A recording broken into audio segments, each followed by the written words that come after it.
na Congo to telema to lobela mboka Ole to suwa bimisa na poasa. Merci mbote na bino nyonso o bozwili kama Rolanda biso nzambe azolo kum parce que on est en vie. Nzambe apambola ndeko nyonso o zali ko sambela pona to soa Paul ndeko apambola bandeko nyonso o bazana bambeto hôpitaux bato bazo souffrir bato bazo kemba ezana ba famille musu ekoza depuis samedi tim kolo lelo lundi bazuna no loko oliate ezana bato musu bazaki des fois na 5000 francs à ça la calcul fois pendant 3 jours il y a des familles comme ceci à Kinshasa. Nzambe assisté nzambe amona bino nzambe a consoler bino nzambe a fortifier bino et c'est kabozo na pesi bakondi nyonso sans exception bato ba diriger les lots sama lukonde na gouvernement na mobima na pesi bino mboti mais bozo diriger biso bokanisaka pasi ya peuple congolais bozo diriger biso bokanisaka Congo maezate bo diriger biso sama lukonde snel kureza la mabe bozo diriger biso sama lukonde bokanisa classe ya bana gratuité enseignement sama lukonde bozo diriger biso bo bakiseli ba policier na ba soda ndambo salaire il faut bakisela bango lisusu pour ba député bazonga $1000 ya carburant à l'occasion de rien bo bazu $1000 ya carburant pour bango bazaba nani ba loi ni no déjà basayela biso na mboko esimba pe kanga pour l'intérêt petit peuple sama lukonde bo diriger biso bokansana Kinshasa banzela malonge ezate bozo diriger biso bokansana Congo profond banzela malonge ezate nyonso il faut que chef de l'état te yogo chef de gouvernement et on est dans une na ba congolais bolanda biso lelo to critique mingi Tshisekedi te Félix Tshisekedi Antoine Ouattara président de la République te tozonga mingi pa l'homme de coordination ndenani sama lukonde c'est très important pour nous gérer ba ministre sectoriel et à sama lukonde les affachi betonte. Pardon. Ba congolais et le quoi ne faut que tu mutu. C'est très capital. Lelo na yambi Nestor qui parle la moto azali moko ya bandeko l'habitué à plateau na biso azali ndeko ya PPRD cadre na PPRD Nestor Boni. Malamu ndeko Paul Tosua molobeli bakinois balobi na pesi mbote na ba téléspectateurs nyonso tout balandaka biso mbote na président national na biso Joseph Kabila Kabange esika azali mbote na mwana mboka Emmanuel Ramazan Shadari na équipe na mobimba oyo baza ko sala déjà musala ya ko bongisa déjà congrès ana tomoni camarade SPA Likin Kasongo Kambere ndeni mwana mboka Ferdinand Kambere toujours na boloko injustement bakondana qui combien de temps bakondana qui 6 mois il a fait déjà presque 5 mois moni régime oyo ezolinga kokangisaka bato minoko donc alata zobima dans un mois zobima bon to ça la ligne toza na régime oyo kosaka bato que non état de droit mais bazo kanga bato injustement tozui kaka na même ordre d'idée ndeko na biso azali na département ya communication na Lualaba ndeko Momo Mulapu communicateur na biso injustement bakangi na Lualaba baye na ye tina Kinshasa manu militaire pendant que baisaka biso que non bakasho soki bakomi na bokonzi bakasho ya aner bakokanga mais balongoli basambisi ekutute juste pas pour na ba opinion na politique. Merci beaucoup. Bazu bakangi bakotisi na avion ti baye na un père de famille et puis un pasteur de Paul Tosua et puis ndeko na biso azali diabétique ba condition oyo bakangeli ti sikoyo na famille na ekutu eza na accepter ndeko parce que alobaki ba opinion na politique. Est-ce que mboka ngo état de droit yango tozu président na biso président de la Ligue de Jeunes. Il y a Ligue de oui, naebi, il y a Ligue de Jeunes. Camarade Basséa. Bakangi, même ceux qui allaient à faire moko, il y a politique. Mais comment bozo bokene na vitesse ti na prison moi si. Boké bokangi et ti na prison. À tes mais il faut que respecter procédure. Merci. Donc ils ont ba règle oyo tozali ko présenter na na bande ko na biso ba kosaka ba congolais que non ba ina état de droit OK eza un mon mboka Joseph Kabila l'homme le plus populaire ya République démocratique du Congo et on a appelé ça qui est azali bien en bonne santé et puis en forme mais là ma pio oui na gauche na biso deuxième invité na biso zali nde on a biso Flori il est pas habitué à plateau il y a émission autour betane biloko lelo ndeko Flori boni mbote ndeko Paul Tosua na libaku malamu oyo opesa biso toleka na etando ikepe bakino ba Holanda biso ba congolais même ba ndeko na ba congolais nyonso bipai bazwami mbote na Nestor moninga na ngai oyo ya PPRD oyo bazangaka makambo ya koloba na plateau nisika ba banana ko senga Fachi merci na pesi mbote na mokonzi mboka Félix Antoine Tshisekedi Tshilombo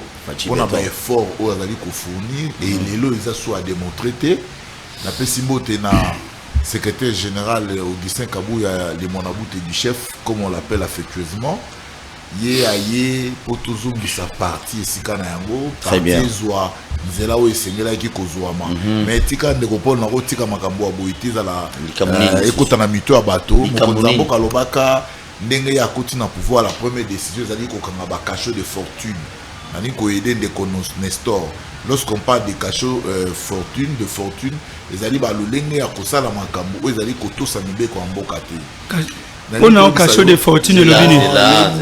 Voilà, il est désorienté la chose. Parce que au Koki Kolongola, service Yaner Moussala n'a été, c'est un service de l'État. Où Azali Kolande la Makamo, Azali Nyamu Nyamu. Naniko Bisayo, Ndeko Kambere, Azali Bandi. Ndeko Kambere. Retirez Malobana Wana. C'est ça les bandits. Non, mais tu ne connais pas l'histoire. Abamba Moutoumoulangia. Wapi un Kambere. Kambere a koke bunda na ba. Est-ce que toi tu connais Kambere? Na lobi na yoko. Merci. Na mona ye na nenga ba mi mutu ba. Momo mula po ba kange na Lualaba. Na Lualaba ane ezalaka te. Laissez-moi parler. Pourquoi koya na Laissez-moi parler. C'est bon. Kambere de Paul. Tolérance dans ton bandité s'il te plaît. Kambere a se trompa qui d'époque. A kanitaki époque oyo ya bango. Vous faites la honte. Azwa qui terreur. Ba érigeant en mode de gestion a confondaki avec de justice c'est comme qui indépendante état de droit ekotaki na mboka. Et ça très important mais motonyo so bakangi na aner de Paul. Lelo oyo tozolo ba malamu cachot de fortune et kangama aner azosala musala na ye lokola service à l'état ndenge bokanga ki beya na biso ya ngolo ezaki sujet na biso s'il vous plaît sujet na biso tribalisme honorable député national moko mais quelqu'un peut kobeta biloko mikolo eleki makambo ya emema et lataki robe ya tribalisme na niveau espace ya Grand Katanga mais mutuna nazo tuna lelo na tongo le conflit mu pepe ya tribalisme oyo ebimika ka lelo te na Katanga te na Sankuru na espace ya Sankuru toyebi bien eza na batetele ya Zamba na batetele ya Esobe bayoka na kati bao ba minimizaka oyo koto bao ba minimizaka oyo koto c'est un problème qui date de longtemps tilelo mais du coup ya Katanga on a tous vu quelques membres du gouvernement qui ont siégé, qui ont fait sa conférence, qui ont fait sa réconciliation, voire même les chefs de l'État qui ont fait kalati. Mbongo ya l'État pesaleni et bimi. Est-ce qu'il n'y avait pas-il moyen, il y a moyen mususu, il y a conscientiser tout ça la sensibilisation à tribalisme, il faut que le gouvernement accueillir belé kaka pona likamboana. Et ça comme tout na tuni. Pour nani toke kutu na loala baza pemi na Lubumbashi il y a un monsieur Bachaki chef de division moko ya mine si je me trompe pas comme azali nende ko ya aloba munoko ya kunate bandiko la loa ba tomoka et inda mabe pourquoi aller là-bas pourquoi mobiliser ba membre du gouvernement faut pas qu'il ne ka Katanga ti ezaka mutuna na tuni ba invité ba répondre l'émission si j'ai ami balé 12 000 hectares octroyé et pas ba Rwandais après accord ya Nairobi selon batuni bazoloba batu opposition balobi batu koto balobi babino accord wana pote bitumba ya est ya M23 ici là ils ont senga été bapesa en fait bapesa ba Rwandais 12 000 hectares bapesa bango 12 000 hectares pour que non M23 na bana nyonso wana moi je dis ce sont des rumeurs na ninga tous aller na baye politique pour qu'ils nous expliquent c'est quoi les problèmes. IDPS il y a Etienne Tshisekedi wa Mulumba il y a Mwankemi Lelo Oyo désordre ou organisation organisée par Kabuya Nanini Lelo Bilenge Belé à IDPS Toyoki il semblerait que Bazolinga Kabuya te. Pourquoi Congrès a pu perdre. Kabila, Joseph Kabila va-t-il participer à congrès wana? Tout est. Yaoundé, bah si j'ai une émission Mokolo Lelo, bon s'abonner massivement à la chaîne YouTube. Émission il est chaque jour de lundi à vendredi à 10h juste. Na Wemsa télévision. Na 16h juste na Wemsa télévision et puis rediffusée à 21h. Bon s'abonner massivement la chaîne YouTube. Voilà le sujet de Robert Alelo. N'abonnez pas de Flori. Pourquoi une grande partie il y a des membres du gouvernement baponika kokende kuna na Lubumbashi ko salisa ba conférence ko salisa milulu ebele pour nous sensibiliser maman ya tribalisme pour na nini te ba kokende pe na ba problème donner ba bimisi mbongo ba ke Lubumbashi ba okenda Sankuru ba ke na ba problème susu ozali à problème par rapport à ma tribalisme beta biloko zala l'aise beta biloko Nestor on a besoin de voir la calme tikaya c'est ça a beta biloko na ye. Merci Ndeko Paul. Mais oyebi mbala mingi na linga koyebisa na bakongomani te na makambo nyonso nous avons un choix à faire. Linkolo baboy toza na nzala généralisé. Mais ezali na ba situation mususu oyo gouvernement a satela kapo quand même ba solution à la trouver pour ya ko peser les sous-soutés na ba conséquences mingi na mboka.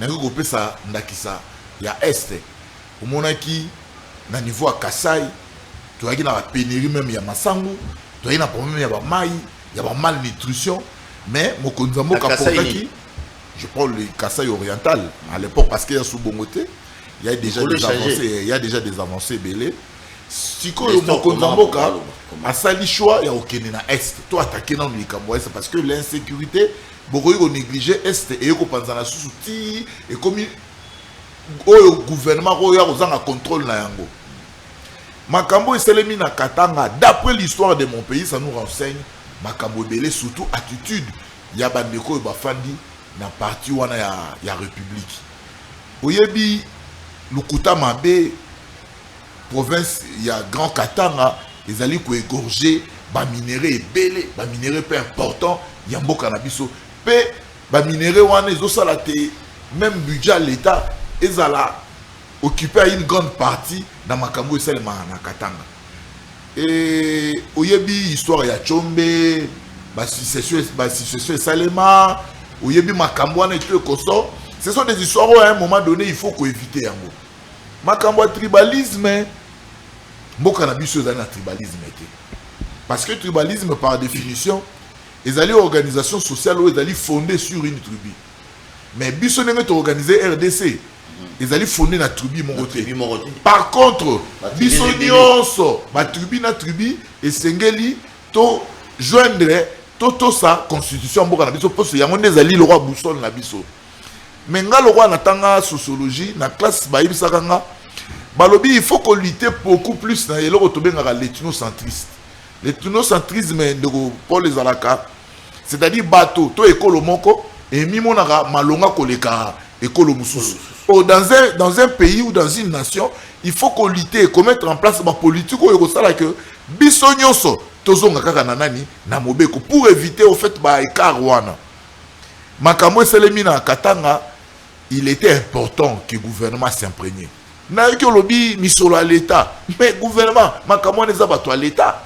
Parce que ceux qui batumi balé bakomi ko bunda. Il faut to yebisa batu lelo te. La plupart ya main d'œuvre ezali na Katanga. Peut-être 60% d'aller constituer la Bakasaya. Là, il faut qu'on se le dise. 60%, il y a main d'œuvre, vous allez bakasaya. Il y a Katanga. Il y a Katanga. Tout espace, il y a grand Katanga bien. Tout espace, il y a grand Katanga. Parce que si vous voyez na Lubumbashi, bazo assumer ba taxi moto. Majoritairement, ils ont bakasaya. Si vous voyez même à transport en commun, ils allaient bakasaya. N'a pas cet exemple. Tant que Miba est connaître shit nango. Les gens qui vivaient autour ya makamwa Miba. Ba bazo ki ba 2000, 5000, 10 000 dollars na bomba ina ndako. Mingi ba ya Kinshasa, musupe ba kena na bango Lubumbashi. C'est-à-dire il était important que le gouvernement à côté de la situation on a mon moyen à ça la nine. L'élément le plus important dans une société de John et de Paul, excusez, ezalaka mingi. J'ai sali John Kabamba. Ezalaka mingi négociation. Mettez les gens autour d'une table. Au moment où conflit il faut tout sangana. Donner des raisons, batuba mona moya ko bongo la lolingi na bango ya ko mona makambo. Na banza c'est pas important au condamner le gouvernement, c'est une question très cruciale où le gouvernement devrait quand même s'imprégner pour pas mona moya retrouver une solution très durable parce que j'ai aimé d'ailleurs promptitude au gouvernement à Kenayango pour une solution au moment qui à un moment donné maire de la ville ya Lubumbashi a levé ba moto et kokota na ville.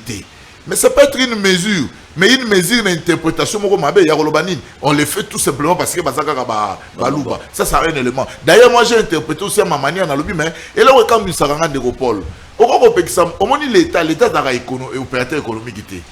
L'État crée des conditions. Ceux qui sont en moto, ils sont dans la ville. Mais ville les allos là, créer des conditions, mettez des règles, ceux qui continuent dans la ville. Quand même l'État profite d'un bon licola batouana. Quand vous interdisez aux gens, il y a beaucoup de tawate, beaucoup de tawate. Par raison par moment ils allaient fonder. Dans le gouvernement, je crois que d'après l'histoire, nous renseigne qu'il y a eu beaucoup de négociations dans ces pays. Bah mais quand on a battu belé autour d'une table, au début les lois de Copol, ma cambozo seulement à est. Cause n'a pas musupe zali lié na bikolo. Bamusu balobi biso banani boy tuzaka na mabelo ya bakoko na biso bino bokoko zo makambo ba conflit wana mais ba tout si lelo ba réclamer ba bi Congo ekuta bango ça dit il y a une histoire ba toala au fait kala ya ngeni po avant conférence à Berlin ba frontière ezala kité ba toba bana ngatu zo kokatsa botoke to kati botoke mundele tango enda kaboli biso mais na ko kabola wana ngana polo to yiba cousin mais polo akoma rwandais ngana tikala ko congolais et pour la comment muzombo ya Angola na ba muzombo mususu ya Congo ça dit que biso pe à notre niveau est-ce qu'on a bien géré cette question tout semble qu'on néglige mais les blancs ont fait un plan na bango les lois ont coûté biso cher c'est pourquoi je salue ba mesure na gouvernement qui nango pour que demain lobby te retrouver sous ba situation ya ba si section katangaise était au ba chombe ba salaka pour mindele na ba makambo so ndeko pour comme na mundela na sima makambo suka nango et comme bino suko komi ko potana et que na mamboka ya kosona ya mukia ko négliger botie ba coloration politique mbokeke ko sa nini et que na ko se diviser na banza ba congolais ba ko tenir gouvernement rigueur en termes ya makambo mbongo parce que bateau baswani ezali ba congolais et le kwana ekoki ko bebisa mboka mobimba les moyens sont pour l'état et l'état sur une question oyo senga ke bato bafana na unité bago ko tiambo mais le plus important c'est la paix wana de manière rationnelle de repol parce que ngolo baté les comportements bande ko PPRD tezala ka ndengwana au moins boké non ça c'est important de repol na linga lo makambo important l'état biloko au moins neti na tangu ya kala biloko ezali ko salema au moins la délégation PPRD ke kanango bi ke Lubumbashi gouverneur en charge il est important na biso ke bakendaka na bafouet bakendaka na bafouet ta musubi ya pamba bakendaka mingi ba masebele bakendaka na compte de UDPS bakendaka ta musuka pona soutien parti na bango mais en réalité afuteka billet donc na biso non mais nazo bisa yo mais bon ka basuba bo amande fo ya koma opposant na biso za na Afrique du Sud ka basuba bo ya ebiye ba benga na kadanga po ani akoma ka la PPRD bon allié je sais pas ba tcheke gouverneur na kananga ba benga na po ani pour organiser tricherie bien té bakanga bango na ba bulletin de vote na katsanani et puis ba bengana pourquoi parce que il était là au service ya parti ba province mususu ya mboka ba village mususu ayebaka ngote ça dit ba pratique wana biso de tobo ya to lobi bokei pour une question de l'état bo sala ngo malamu mais bo profiter de na occasion wana ya boya ko lobake et c'est à 1000 francs bo bimisela ngo 10 000 et c'est à 20 000 francs bo bimisela ngo 50 000 pour bo sécher qu'est-ce ya l'état na banza ko naza ko souhaiter bango plein succès.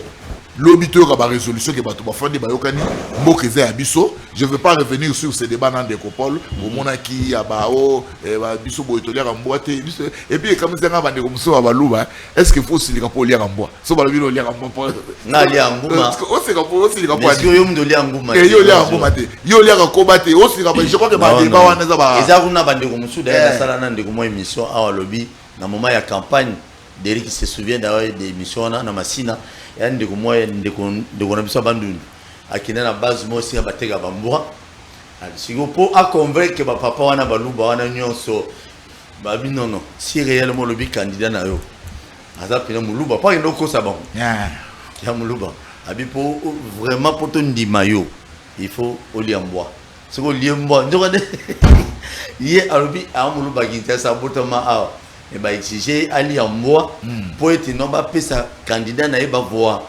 Donc, nous avons besoin de nous ambwa biko le belé. Et d'ailleurs, c'est pas un problème. Autre robot a tribu. Je viens un ami à PPRD, au commissaire nani ceux qui communicateurs na bango na PPRD à lobby mais ceux qui coller en bois ils ont dérangé bah tout pour une fois lier sur la place publique moi ceux qui vous parlent que moi balier ils ont dérangé ils ont encore bateau bah créer ba polémique sur la. Et bon on va faire on a place. Je pense que dans la bateau moi était comme ils ont bateau souper de repos balier na epengombeté balier na poisson. Je crois que même Bible et lobby ceux qui ont matembelete ko pekisa muto azoli a ponduté. Je crois que nous devons être plus responsables mais il faut saluer action du gouvernement mais tout ce qui bon à l'état ils allaient utiliser de manière abusive comme comportement ya bandeko yo batikaka pouvoir ya te na ibisi premier ministre parce que il doit même délégation mais attitude ya bandeko no il dépêche ba bengana ki pero loira ici ka premier ministre ba no sa meeting place à poste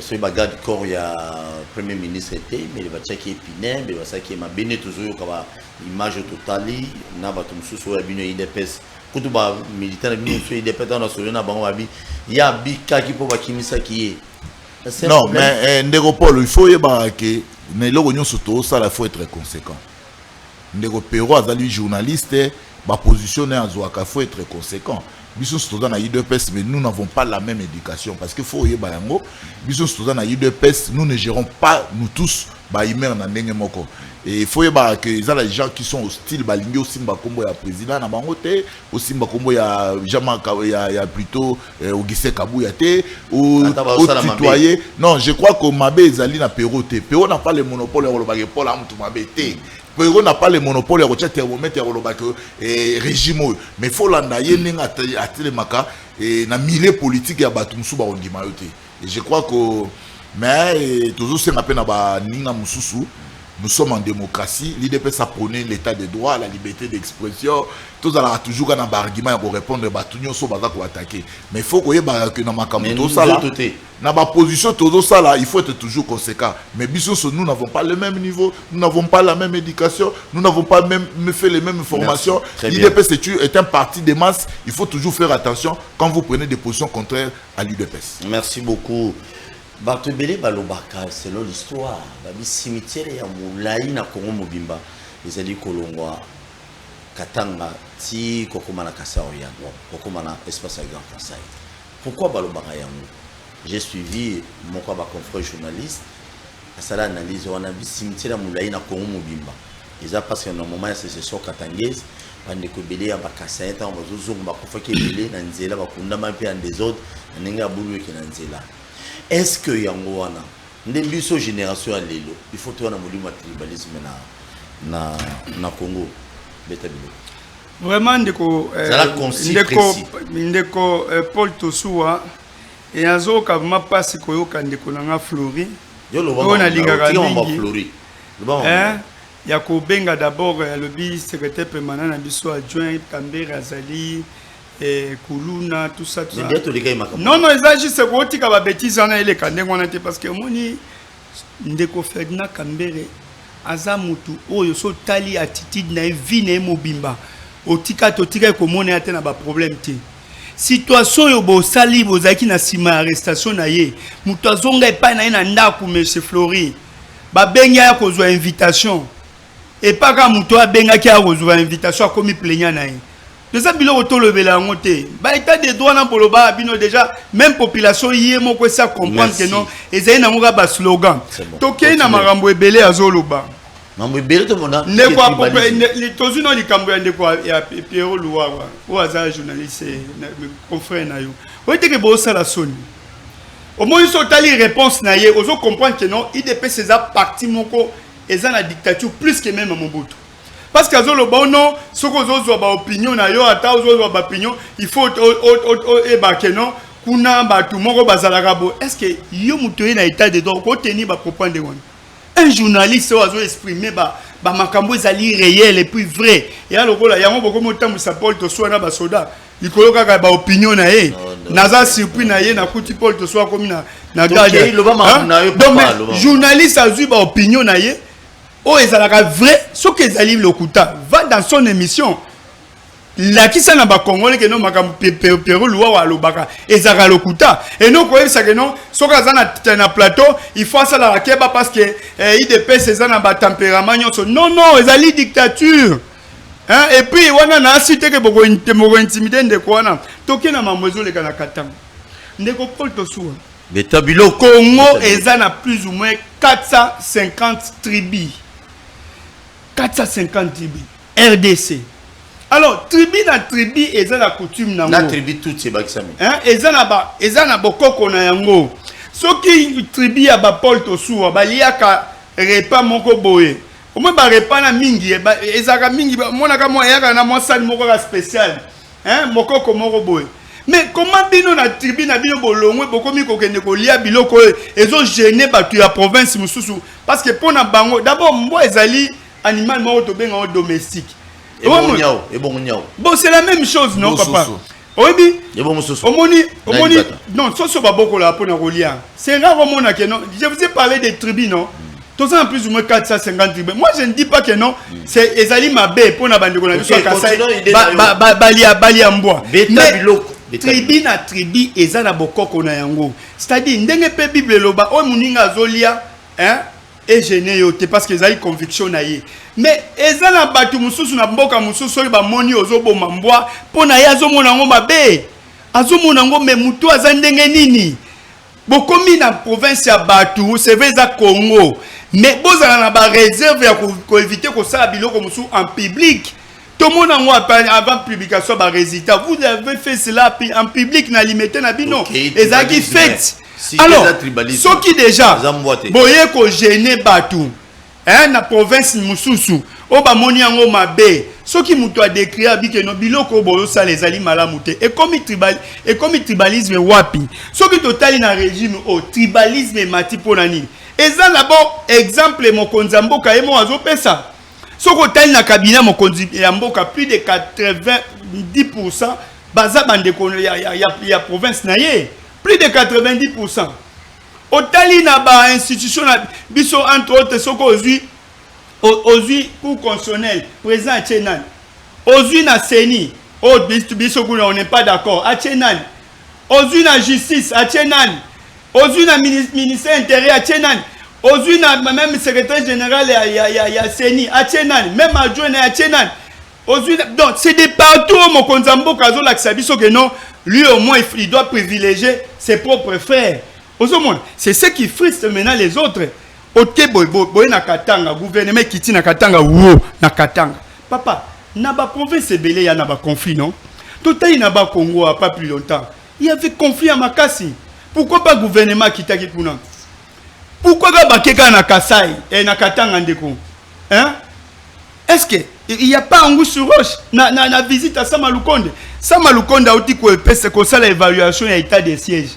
Il a amené d'abord des ministres non sectoriels. Amema qui ministre ya reçu, amemi ministre à sport, na o ya communication. Samalukonde. Na évaluation et état des sièges. Makambo ya mboka ya bitumba côté kuna. Na Goma a pas plus longtemps qu'il y a un problème d'éruption volcanique. Est-ce que mon Samalukonde a dépêché le gouvernement pour évaluer? Non, mais pourquoi? Non, quelques-uns. Oui. Et puis, Moutoubakéna qui par compassion. Voilà. Mais aux Sikoyo na Katanga. Pona nini kaka na Katanga. ndeko Paul Tossou ndeko alobi que non c'est vrai que non bakasayen bazosala misala ebele kuna par rapport au Katangi ndeko il faut apprendre à construire na ba province nyoso tout.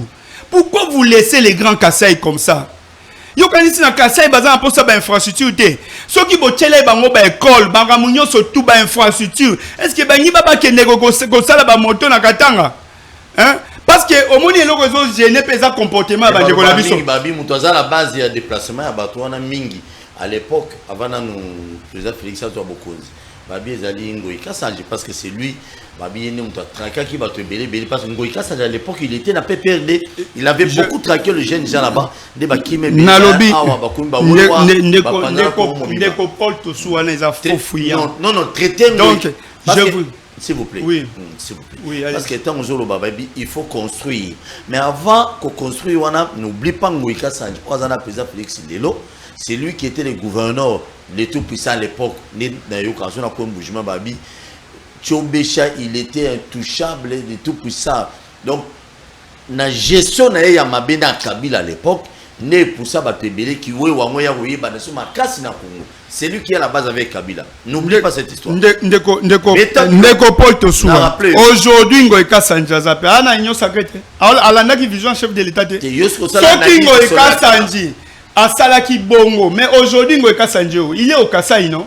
Ngana zo interpeller et des Kasaïens na régime oyo. Soki bande kona biso a Kasaï bazo kendaka babisika ebele même ndeba ko bazo kota c'est parce que là il y a presque rien de quoi. Est-ce que tokotika bande kona grand Kasaï ba continuer ko vivre ndengwana ezali mboka ezana kati ya Congo tozana posa président otiko le ko sala tout na Kasaï kuna a promettre bango makambo ebele kota ke na olo baba masha mumenu kuna a promettre ki bango il y a pas plus longtemps est-ce que Ndeko Flori depuis que non bazo zoka ba photo ya ba fruit d'ici non namiba banzele yoka Ndeko Paul Ndeko Paul tozana posa ke non bandeko wana pe bacha bango à l'aise na province wana Grand Kasaï. Pas ça là ba infrastructure, ba école, ba ça la vie quand même il y a beaucoup de gens qui ont bénéficié des postes, soko badio tanga ba badi banga, tout ce monde là aujourd'hui Félix Tshisekedi est au pouvoir.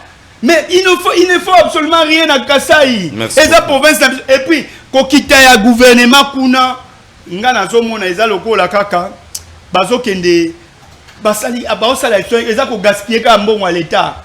Parce que au moni ceux qui ont se reprocher dans quelque chose il y a au moins ba réaction wana parce que ba conflit dans la province presque belé pourquoi pas gouvernement zo kitakuna alors que ne kana parce que y a ba intérêt kuna eza ba makambo minéré ainsi de suite non je pense que non même population et puis régime yango mokonde ennemi dictature partout au commun que non dictature moni bande ko na biso pe ba moto bazo sala ba réaction wana c'est parce qu'ils se voient comme si ils sont intouchables ils sont intouchables c'est parce que partout comme comportement et comme katina bango ils oublient que non baza ba citoyens congolais lokola ba tribalisme ezo tande na régime yango moko na pêche exemple na ba institution surtout et oyo ezai clé na ba poste belé même na gouverneur la banque Kasaï donc c'est-à-dire ezali président na régime na ye nde baza ko kotisa eloko wana alors ils ont frustré batu mususu oyo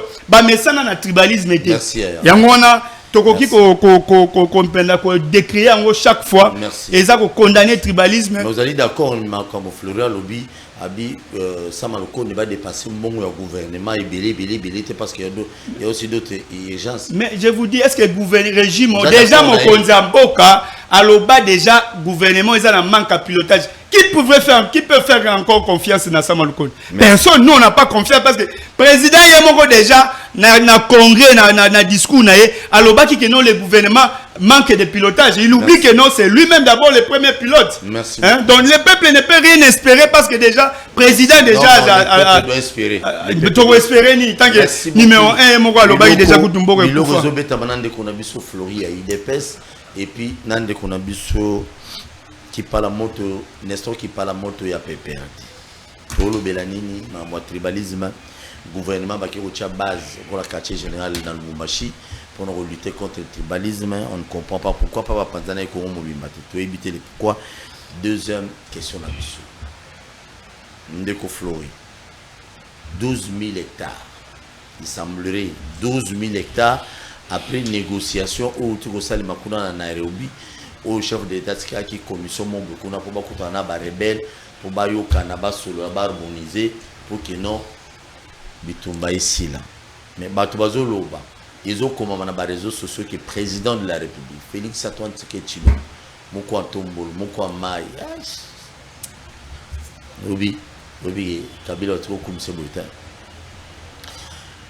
Babi il semblerait 12 000 hectares et puis ça mis na Rwanda non bon na Rwanda pour que non bitumbe si la libéla na libéla Flori beta biloko merci Ndeko Paul les loba congomani ba comprendre que Ndeko Nestor tout ce qu'il a dit et là qui si simplement que ba dirigeant mbokate Batoyo ils sont venus faire le pèlerinage na tête ya République démocratique du Congo.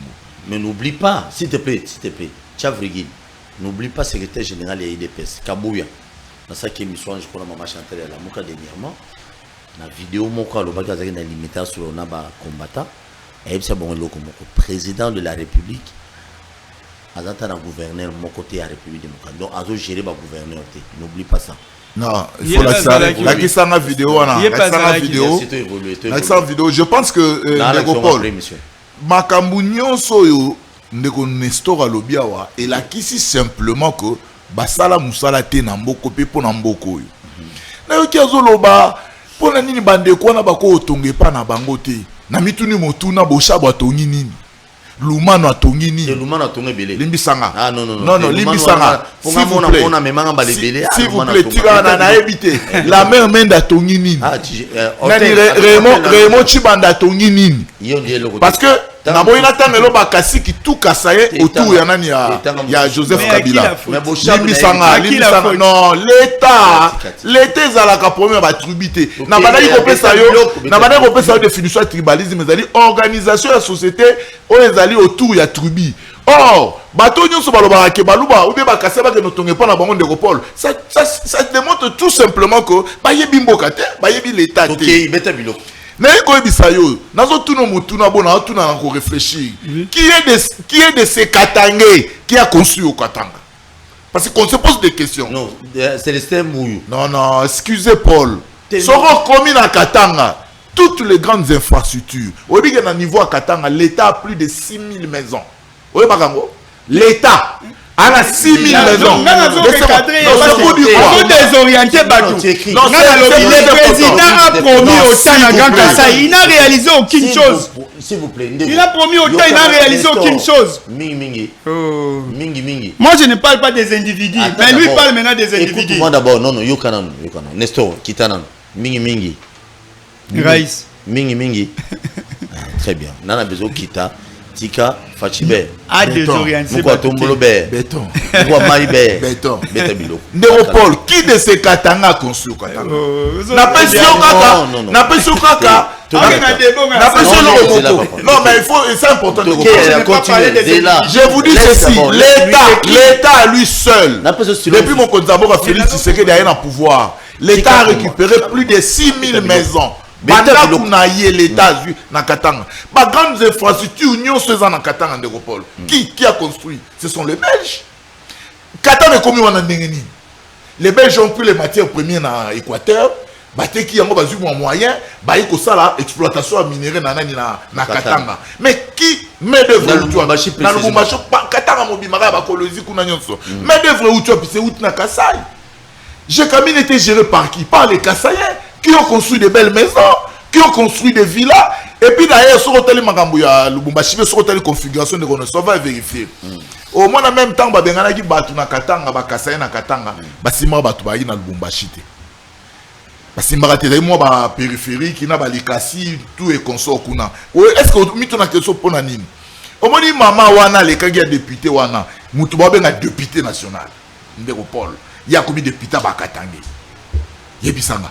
Na Kinshasa wa biso to kola na Kinshasa ne stop pete oyebite et to aro lia nyauté mais le nyawe koma olia ko noti na matete bali yango nyawe koma olia ma na Kinshasa ba jeune maroli ya mboité mboye comment rolia bangana non tika papa tika na oyebi que un de Gopol to respecter Kabila atala oyebi ce qui est important on peut pas faire un débat autour ya biloko ya kosala nini ya rolia ngana za rolia fumbwate grand sœur na atanga bali muto bandundu et comme si on a fréquenté tina yo mona fumba be comme plat préféré na nanga vous mona biloko wana yango na biso intellectuel ndeko Nestor quand on passe à la télé il faut donner des analyses et puis orienter Batou Nisiko Batou c'est que comprendre il m'a pas compris oui am de dépêcher zela nanu comment t'es papa il y a quelque chose déranger ming non il devait comprendre Paul et puis à un moment donné tous à la rappeler honnête envers nous-mêmes honnête Pero Louawa na émission Louara en fait na émission il démontre comment est-ce que le gouvernement a échoué et le régime UDPS. Oui. C'est vrai ou c'est faux? S'il vous plaît. Bon, nenga komi na katanga ki na frère nani. Na mbongo ya nani. Mais c'est un journaliste, non? Non, même frère qui, il est pris en charge par qui? Parce que même le gouvernement a échoué. Non, ça c'est le peuple. Non, s'il vous plaît. Non. Ne soyez dérangera mingi yo kanan. S'il vous plaît, Pero a voyagé qui Lumumbashi, selon mes informations. Oyemora yebisingai, ce n'est pas ça Malokone qui l'a amené là. Non, je ne pense pas. Tu évolues. Tu évolues. C'est important de Repol parce que na mystique de Repol. Na yena miso batu na critiquer yo, mais veste na latiza yo. Mais un journaliste, on doit continuer à être des Congolais de ce type jusqu'à quel moment? Non, moi je pense que même à Tabandego, il y a un parti politique, il y a un parti à masse. Attention, si mon Floris je peux gérer, mais Baninga na Moussou va tolérer. Pourquoi? Parce que au cours des Ranaté Volobi, l'UDPS a échoué. Tu sais que des incompétents, tu sais que de la mathématique a échoué, mais pourquoi bah peut s'offrir des missions, il y a l'État, oh bah échoué. Tu trompes qui? Merci. 12 000 hectares. Chaque jour que je suis expert en relations internationales. Yo. Oui, je suis licencié. Je suis licencié en RI et j'ai bien assimilé mes cours. J'ai des formations à Yekoli Moami. Au monde de Copol, Mokonzambo Katango ya lobi boy. Makambo ba dialogue lelo na bato est kuni bandi lelo te. Chef Alobi wa, il a levé l'option.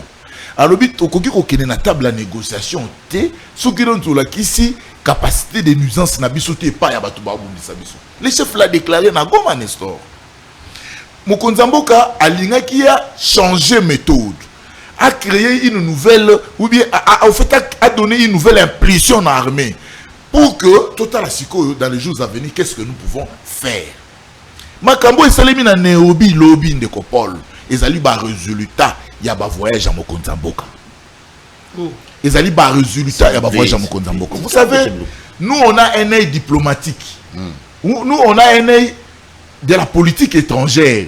Bien on dit vous avez comme on a un voyage Ndekopol. Mais nous on voyait en fait comment les chefs de l'État ramenaient toutes ces puissances là autour d'une table pour nous faire comprendre que ce qui se passe à l'est du pays Yangote. Et puis dans le discours na Nairobi, mais c'est inadmissible. Ceux qui montent au kanisake yakobonga kaka ceux qui ba voisin bazali mal à l'aise. Non. Il faut suivre le discours d'un homme d'État responsable et qui a la volonté de changer son pays. Mais ça, c'est un élément important. 12 000 hectares. Oyebi Ndekopol, j'ai même ma mère à couper. Bala qui s'en a accord. Parce que dans quatre accords, on a relevé 3 éléments importants. Le premier élément, c'est à groupe armé étranger, nyonso batika, bazonga et pas ina bango bipa iba uteli. Et nous signalons le peuple congolais pour une fois. Faire de ça, les communications très claires. Et puis à l'objet que M23 n'est pas apparaître Rwanda l'issue et ça n'a pas Rwanda. Nous l'avons dit. Et puis c'est pas parce que Balobaki dit. Il faut Ndekopol. Est-ce que vous avez journaliste à Mounene? Non, mais il faut faire attention aussi à Marambo Yoloba. Parce que tant que Yoloba j'ai posé une question. Notre problème est la vérité. Ndekopol. Et puis, vous avez M23. Mais nous avons informé le peuple congolais que le dimanche, M23 dans 4 salles. Bengana ki bango na kati ya salle po bazongela ki bitumba. yango ba bengani ba on a ça ba ko participer té quelques groupes armés musuba banaki déjà ko ya lobby dimanche musuba ça yaki bayaki la négociation, les dialogues de Copol, c'est l'arme la plus efficace pour résoudre les conflits. Parce que tal est là où Mokonzambo Asali DDRC, programme à DDRC, démobilisation pour la réinsertion. Il y a un pasteur on a une absence comme on a eu. Ngoimulunda Azalaka pasteur Kawata Azalaka na biloko wana et tout. Ngoimulunda pe bayaka na ba programme wana o bandeko basalaka parce que au-delà de tout ça, cause ya conflit ezani ndeko Paul. Cause ya conflit ezali bato ba welela mabele. C'est ba conflit lié na terre. Cause ya conflit ezali nani non cause ya conflit ezali ba minéré, cause ya conflit ezali ba écolo. Tout ça bato wana baza ba congolais. Soki bitumbe sili bokotia po basi basima mindoki. Donc M23 va congolais. Ndambu po izaka mélange mixage. Mais écoutez, tout ça na mboko nous avons entendu pour cause de pour raison de paix. À l'époque, pour raison de paix, nous avons fait les mixages. Mais le mixage, mais le mixage, à reconnaître que il y a infiltration. Il y a papaya. Oui,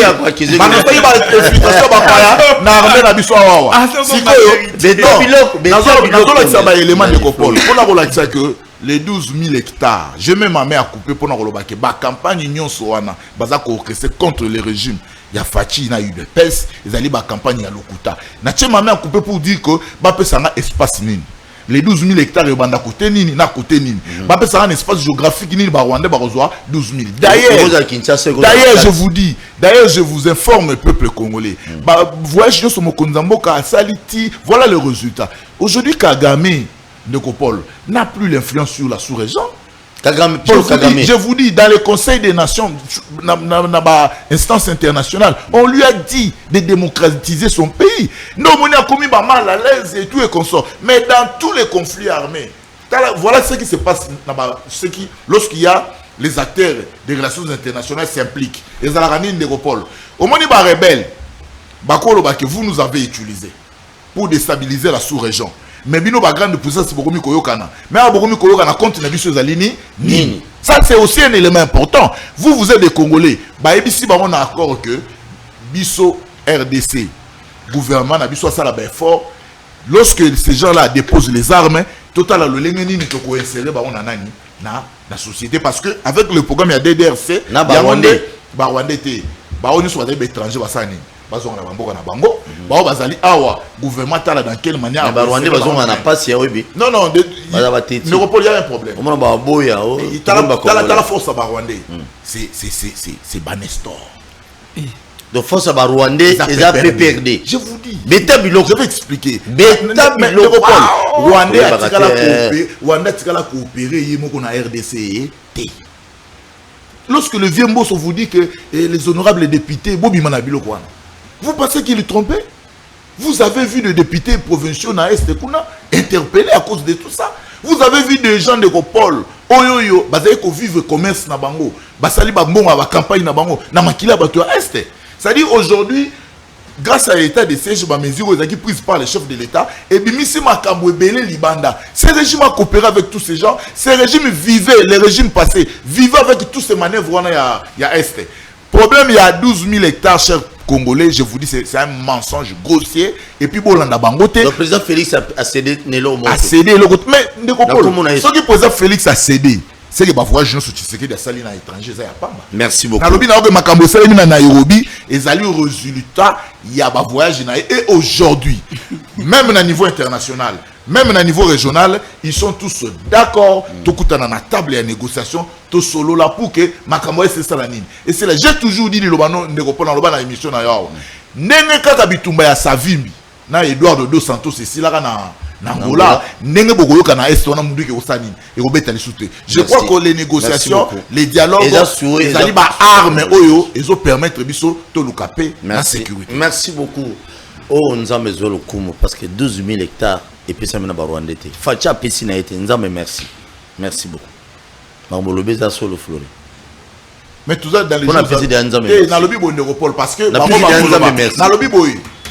je suis convaincu la politique à Mokonzamboka et le bango bazo salawan ezali ba propagande ya pa mbape ya lokuta Merci. na lobi boy na tie loboko na ngai bakata bakata soki moto apesi ngai géographie apesa ngai géographie oyo ba 12000 hectares osa nini ekosama d'ailleurs biso to yiko loba mwa mingi te parce que awa lelo ndeko Paul biso to ko corriger ba erreur rebelle te ko corriger pe ba tort oyo bato batiki na mboka mais na lobi na bango oyo akoloba 12000 non oyo akoloba 12000 ndeko Paul oyo akoloba 12000 ala kisa biso géographie wana oyo bakateli ba très bien merci beaucoup. Bon s'abonner une fois de plus massivement à la chaîne YouTube qui nous va le TV. Je salue le réalisateur émission comme on a Derrick Loukeba. Moutolata kilote du primo 30 libumoro wala mutaiba mbongo l'état congolais. Nestor keba na Covid. Tango kosola yeba Covid ezana. Nestor. Paul Tosso. Obi ezo sala na passe. Zela mukizela no bilo. Yo na ba beto bilo tezo ya mbongo. Covid est malade en Oscillate. Tout n'a pas pouvoir battre gérer. Bah, 20 biso na banda ko ba inane. Covid est là. Apparemment Nestor a mamolo ba lelo te. Te on a non, il y a une opportunité. Il y a pas ça biso na confinement. On a une déclaration ba depuis FCC. Malobi moyen ba longola ba on a parlé mais pour absentéisme te ba su ba raison Covid mais lelo ngobo ya Covid. Merci. On est en confusion. Oui, Zelana nous Zelana obete biloko. Na obete biloko. Flori a rassuré Bisso. Azali proche à chef de l'État. Aye Bisso Boui. Azape mutu ya Kabu ya 00. Te naza mutu a parti. Kabu ya chef nanga ya parti. Te mais wa mutu na. Te aza chef nanga ya parti. Non, je lui fais confiance parce que yenda robongisa IDPS. Merci beaucoup. Merci. Ozo bilo IDPS kalate. Le temps tava tu as bon Nestor a segadi. Oh papa yo non c'est un peu sa parole là on fait ça tu es dans 12 000 hectares d'après une explication il y a Flori et quand même et consoler Mouké c'est quoi et consoler pas congolais belé 12 000 hectares et puis ça mité président Félix a cédé le côté est-ce que ba congolais bazana confiance à bateau. Ah, pourquoi pas Congolais lelo. Pourquoi pas? Combien de promesses au Mokonzambo kapesa na ba Congolais à Sahel ngote? Yama alobaï bitumbe aussi la mandat na ya obima bitumbe aussi la. Combien de na ese kuto atika ovanda te. Avanda papa la ngai. Na lobi boye ndeko Paul. Azo kumisa état de siège. Chef de l'État sale 3. Mais natika ki olobate papa. Okay. État major ese koma kuna. Tokei. Nabi soki état de siège simbaki. Président armée ougandaise ezanina. Na mboka na biso. Tous ces accords que Félix Tshisekedi a signés de contre-nature na S. Pourquoi? Parce que l'état de siège c'est un fiasco. Tito Bando décrié en haut. État de siège wana pour préparer qui en haut té. Même ministre de non je vous dis, je suis en train. C'est parmi les problèmes que corronger S Nabiso. Tobane ko décrié à chaque fois. Même ministre de la Défense à l'Obaka cet état de siège n'a pas été planifié. Ça fait combien de temps? Il y a 6 mois. Dans les 6 mois, Flori dosé. Natuni, ce qui est état de siège Simba, qui présence armée ougandaise des Anini, IPDF. Parce que état de siège Simbi, présence na bango tisiko to éviter, Moussala nini ba ougandais ba salaka. Au moins Félix Tshisekedi na régime si Boukaka mariage à FCC cache, c'est pas ce que Baïba que non. Ils étaient sérieusement contrôlés, surveillés pour ne pas déraper. Maintenant, les pays, ils ont kende, si quand on kende, tous les bâtés, ils ont kende, vous allez vous souvenir que non, on tika kia l'obalès. Mais on a comme même il y a dans le pouvoir, il y a dans l'opposition. Ah voilà. Il faut le banquer à l'obaming. Porte-parole, il y a FADC. À l'obbi, nous avons arrêté des Rwandais. Porte-parole. Mais il faut contredire le gouvernement là-bas. Mais bazo bomba nini? Bato baza na terrain balobi to kangi ba Rwandais balaksi bango. Bango balaki ko attaquer ba nini ya FARDC. Mais mouya yana gouvernement na ça maluko na gouverner ba ko contraindre de preuve année bazu ba isoler ba mususu. Très bien. Nini yango bazo bomba. Donc c'est-à-dire peuple congolais azala éveillé. Parce que politique au moins mboka Félix Tshisekedi na ba accord na zo signé na Rwanda ezali flou. Tozoye ba eloko moko te on se souvient pas plus longtemps que non ba or na biso ba comme extrait na Rwanda. Yo moko atango to bana ko débattre 3000 maisons oyo armée rwandaise faki est construit na est ni tété vigilance à biso ba opposant ko décréer en monde et ralentissa qui makambo il y a bande ko défendre que non on ne faut pas tonga 3000 maisons ainsi de suite tito poussa bangona na hors d'état de nuit ya ba construction na mais ce qui se passe na Butu est-ce que biso toza koyeba te bas encore au Félix Tshisekedi a signé dans le gouvernement parce que lui voulait en sorte que non abanda ko manipuler ba institution autour na stylo na ye. Merci. C'est ce qui est arrivé maintenant na mboka toke na makambo ya 12 000 hectares ndenge ka bande ko wangana que makambo ya 3000 maisons wana il fallait qu'ils la construit na armée rwandaise ndenge peka bazo wangana mais ba encore régional oyo azo signé papa économiquement au maîtriser na mboka na ote Libanais azote katonga na mboka na yo mais ozu pays okoko esango na nini na Afrique de l'Ouest est-ce que basala ka makambo Thomson a pamba piodi botoke negosomba na Namibie mais yo ozu que non il faut to signer ba accord to kota na Afrique de l'Ouest pour que permettre biso du point de vue économique to za na ba chance par-ci pendant que non na mboka na yo moko ozo maîtriser le côté en termes d'infrastructure d'abord zéro biso toza ko alerter seulement population est de la République démocratique du Congo ezokende pourquoi parce que tout ce qui se fait là-bas est flou. Est-ce que flou dans quel sens? Mutuna Royeba, on a tout eu 12 000 hectares, on a une explication fleurie à PC. Est-ce qu'ils allaient à solo parce qu'il est tambolé dans le congolais? Est-ce qu'ils allaient à solo le gouvernement congolais? Nanzela tata mkonza mboka ba pesi na Rwanda 12 000 hectares pour être non bituma M23 ici là na est ils ont mutuna oui Paul to soit tant que aussi longtemps que Félix Tshisekedi était capable à mesure et il a fait il y a cause or na biso ba de serre ngona Rwanda aujourd'hui Félix Tshisekedi aye la biso Kagame awa na martyr ba o ba betela ke maboko yo nani oboya Kagame il a appelé Kagame frère et puis so tali Félix Tshisekedi. Donc, Bami na ezaka ba dictateur. Entre autres, Sotali Sassou Nguesso, Otali Kagame, Otali Museveni. C'est bangonde baza ba proche à Félix Tshisekedi. Est-ce que il a l'expérience? Je vous dis ceci. Est-ce que au monima elinga na pamba tendeko? Parce que déjà tango armée na yo et mettre la main sur ba soldats étrangers entre autres les Rwandais. Mais gouvernement na yo et il faut la démentir et puis il faut sanctionner est-ce que vous garantit ba congolais nini tolobi que non biloko ezo sala makuna na est biso ekomi ko bangisa biso yango tozo sala que non tozo éveiller ba congolais totika kola la pongi tolongo na ba distraction ya passer par là 12 000 hectares ekei mais na lobi bo tozo kende na voix soko moyenne banima eningali ndengo na c'est que ils coulisse moko parce que tout ce qu'a signé comme accord avec les Rwanda avec des pays voisins donc toyebi eloko tena mutuna makolo biso peuple parlement na kutu elo bakate et pourtant biloko ebele il faut avant que yo mokonza mboka o salango il faut eleka na parlement nini ekolo. Merci beaucoup. Quand il nous parle de Makamou ya Ombo Sazoloba quitter les groupes armés, le gouvernement est allé évaluer l'état des sièges. Et si ce pas congolais. Parce que jusque là, balongo au lieu de ça d'abord contre rapport na peuple, non baké sous na katanga. Donc parce que tout ça n'a frais à l'état pendant que peuple a souffrir. Pendant que non, tous ça n'a pas piste Makamou belé à trouver comme solution mais merci beaucoup Boki qui parle monte au lobby. A affirmé que non 12 000 hectares et qui est pas Rwandais mais à lobby ils en envoient à Kokendi. Je crois que c'est ça. Non tozo banga. Très bien. Tozo banga parce qu'il y a un flou. Il y a un flou là-dedans. Merci beaucoup, merci. Et puis on n'a pas confiance à ce régime. Zala calme il dépasse ni nezole kakuna kabunde akinda mais depuis kabunda akinda kabuya tikali. Bato muso bazolo ba atie désordre ba militaire muso il dépasse ba lingi sous-te ba bia lungwa. Baye Akéneka parce qu'elle est pena Kabound. Qu'est-ce qui ne va pas dans la partie présidentielle Flori.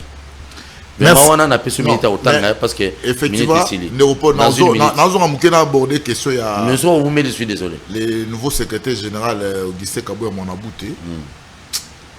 Na pesi Kondo Etienne Tshisekedi merci et pas ya Zouami et puis nzamba continue ko batela molimo na kimia. Amen. Aloba na biso boye mokolo UDPS akokoma na pouvoir tokozala na opposition na mboko te. Moni Nestor vient à l'UDPS, il y a encore des places. Voilà parti politique. Et si vous fanda gawana, Lucas si cellule na yo moko sala nini au quota. Voilà parti politique. Ne repolo qui. Et puis information 12 000 hectares batindele yango na Facebook.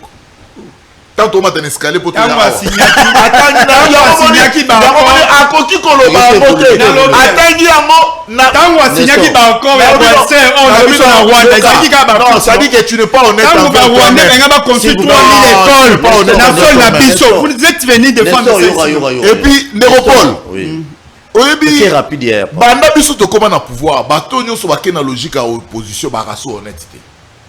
Puis bazo ba mayele na bango news Nestor na ba ko boité tu es homme intelligent azu mayela tena Paul balobi na biso to signer accord ba policier rwandaise ba ko ya na kata ya Goma ba koti batikala ko la kise biso ta policier mon côté rwandaise s'il vous plaît.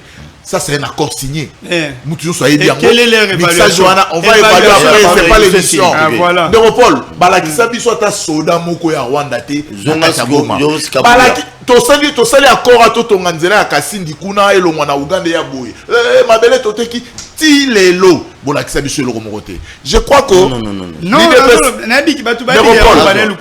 l'UDPS était très aguerri à l'opposition. Biso ezaro simba po nini. Yebi po na nini? Peuple azalaki ko accompagner so po nini Néropole. Information, tu as une information à solo parce que on savait comment infiltrer les institutions pour avoir des bonnes informations. Mais surtout que Bino oh, tu connais si ça t'aide de quoi? Oui, Bakadiosha. Lorsque Bozu régime, Bolingo érigeant, on a dictature, Néropole, et que c'est caractérisé car on a pouvoir ouais kabonanga na baninga, na ba master, na bandeko, na ba cousin. Conséquence na yango, ils ont la corruption, na détournement. C'est la force maintenant à IDPS à l'opposition. Oh, lorsque nous sommes au pouvoir, nous avons mis du sérieux. Et les sérieux, ce qu'on a dit, c'est que boté pas. Merci. Non. Pardon. Tu IDPS. Kabuya. Néropole. Ayo bomba IDPS bien. Profiter na motuna na yo, nazo benga. Kabuya ayo bomba IDPS. Nazo benga na ba combattant nyonso batosa maloba pe ba nouvelle orientation à secrétaire général Augustin Kabuya. Alors il clair non, il est le seul à l'heure actuelle bana toujours pouvoir. Il est le seul qui veut mettre de l'ordre au sein du parti. Parti IDPS c'est na ba organe mi bali ya minene. Nekopolo tozali na organe ya ba nationaux, tozali na organe de base. Et puis tozali na ligue des jeunes, na ligue des femmes, ba structure rattachée na national ya parti. Mais les lots oyo bandeko ebele toyebi bozo bazo ko manipuler pino par ce monsieur de Kingabwa. On vous manipule. Boya ko finga Kabuya, bo finga na ba réseau. C'est une erreur. Toya mukolo na biso journée à ba combattant. Baloba na biso de misala ezalité tous la ba investisseur. Mais qui a tenu ces propos? C'est l'homme de Kingabwa. Mais ba oyo so ya kotisa na ba institution, baza ba directeur de cabinet, ba directeur de cabinet adjoint. Ce qui est plus grave Néropole. Mais tabilo pouvoir. Biso to pouvoir. Bato lobby bazali ko critiquer biso. Allez voir na kati ya ba institution wana, ba charger ba communication qui est de l'UDPS. Tout ça orchestré par qui? Par Kabound. Mais atika l'UDPS c'est exclure na parti. Atika ba gene wana ya ko manipuler batu, ba sakaka Augustin Kabuya. Je pense que le Augustin Kabuya animi Néropole, il a reconnu la force de la base. Et puis alors bagango clairement en public. Tout celui qui se réclame de l'UDPS aluka celui de base à Salanine azongo oui pour l'inde de Paul et resunga biso to recensé ba membre na biso nyonso et resunga biso to pesa mutu nyonso carte et resunga biso to ye bata soki to ana eloko au kabola déjà partir la cellule de Paul parce que na personne d'examoko mais to outil na pouvoir to dire na chité wana bino bozi to outil na pouvoir osako ko diriger l'IDPS. Posez-vous la question de Paul. Un président cellulaire, un sectionnaire, un fédéral ana musalate. À quelle institution t'es? Mais bateau, à quelle institution, il n'anime pas les partis. Et puis, on crée frustration dans quatre partis délibérément, encore, pour bateau, babo, il y a eu de peste. Mais Nzambala l'a raté, Dieu était de notre côté.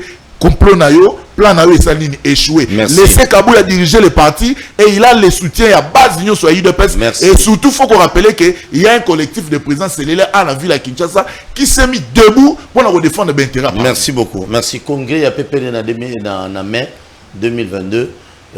Nini Amalonga Koubima, ce qu'on a 18 ans, Babi Boulou qui n'est pas fleuri. nini ya malonga obima kuna toke rapidement na congrès kozonga sima ezaka juste mutu na papa tango bowanga ne présence ba Rwandais ba soda Rwandais na epa na biso farde sa otokanga akangi bango alakisi bango na télévision bowanga ni non wana basali non eza lukuta kotika ete farde se non s'il vous plaît ezali dénonciation na bino te wana bayaki basali attaque par contracteur wana farde se na farde sa kangi bango na présenter bango après vous avez dit après rapport à makambo mais oui après ba tromper les gens merci il faut pas tromper les gens mais bino de bokotisa bango te mais mixage to sala na Congrès nabi omoni na Congo eza na parti o eza organisé pe structuré le quoi PPRD omoni ide personnes eza parti mo ya bala kaka omoni bazana bango bana pouvoir le quoi bana pouvoir te donc c'est-à-dire bango ko potana na bango donc ça Congrès ya parti donc pour le peuple congolais Kabila na la relax basali forcing balati ba veste na cravate Kabila bima bien chemise à manche na lipa na makolo basali forcing kapaya ba ebise pas la photo c'est monsieur c'est désengagé de la personne merci merci beaucoup c'est vrai omoni et ça biso bien parce que alo makambu na ye et ça biso plaisir parce que parti o ya Kadiosha ezoloba PPD ope musu na lo même malembe te lelo